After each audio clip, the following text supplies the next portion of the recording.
हर हर महादेव। श्रावण मास महात्म्य अध्याय 14 प्रारंभ। नाग पंचमी व्रत। भगवान शिव बोले, हे महाभाग सनत कुमार, अब मैं तुम्हें श्रावण मास में शुक्ल पक्ष की पंचमी तिथि को किए जाने वाले नाग पंचमी व्रत के बारे में बतलाता हूँ। श्रद्धा भाव से श्रवण करें, अतः दत्तचित्त होकर और मन लगाकर सुने।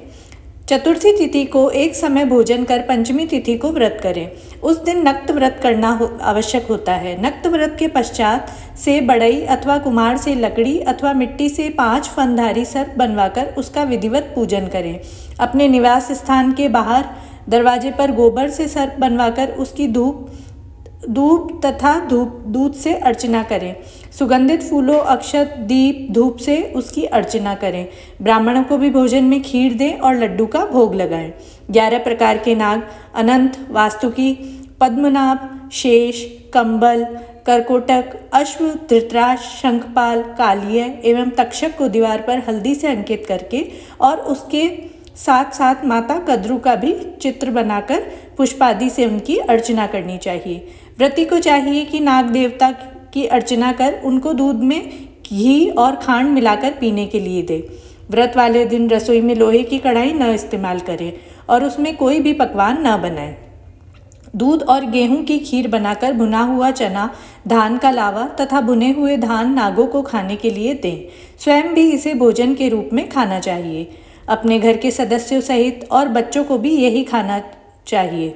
इस प्रकार बच्चों की दंतावली मजबूत हो जाती है। नाग के बिल बांबी के करीब गायन व वादन कर नाग पंचमी का उत्सव मनाना चाहिए।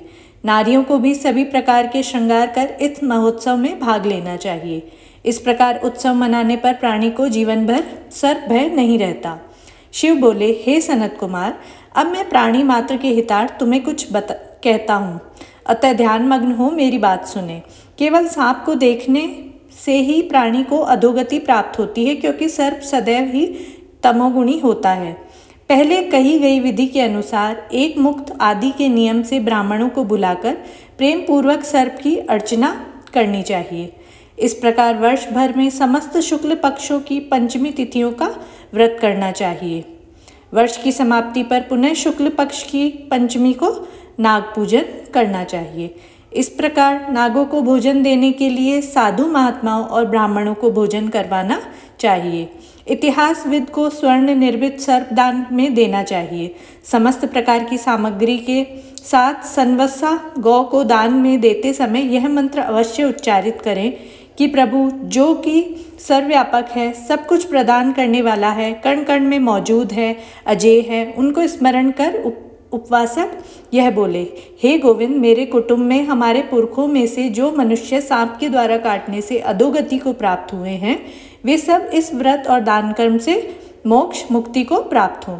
ऐसा बोलकर सफ़ेद चंदन लगे चावल से पानी की भक्ति से वासुदेव के शव को पानी में डालकर छोड़ना चाहिए।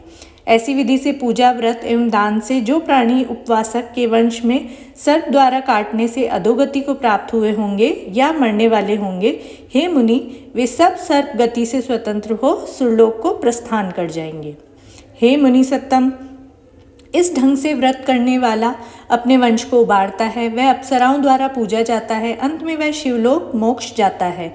वित्ता शाठ विहीन हो जो व्रत को संपन्न करता है, वह नागपंचमी व्रत से प्राप्त होने वाले सारे फल प्राप्त करता है। जो प्राणी श्रावण मास में पंचमी को श्रद्धा एवं भक्ति सहित नक्त व्रत पूरा करते हैं, पुष्प और अन्य प्रकार के उपहार से नाग देव की अर्चना करते हैं, उन पर मणि किरणवान भास्कर भी हर्षित होते हैं। इसके विपरीत मकान का दान या प्रतिग्रह लेने वाले संसार के समस्त दुखों को भोगते हुए मरणोपरांत अधोगति में सर्प योनि को प्राप्त होते हैं। हे ब्रह्मपुत्र, नाग हत्या करने वाले के यहाँ पुत्रोत्पत्ति नहीं होती है। नारियों की कृपणता के कारण उन्हें भी मरणोपरांत सर्प योनि मिलती है। जो प्राणी अमानत में खयानत करते हैं, वे भी सर्प योनि में जाते हैं। ऐसे प्राणियों को इस अधोगति से निकालने के लिए नाग पंचमी का व्रत श्रेयस्कर है।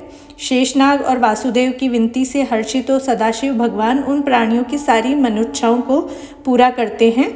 तत्पश्चात वे प्राणी नागलोक में जाकर पहले तो प्रभु के द्वारा प्रदत्त सुख सुविधाओं का उपभोग करते हैं, फिर वैकुंठ लोक में जाकर विष्णुगण या शिवगण बन परम आनंद पाते हैं। इस अध्याय 14 के श्रवण से सर्प भय तथा सर्प योनि से मुक्ति मिलती है। हर हर महादेव। ये कथा सुनने के लिए आपका बहुत बहुत धन्यवाद।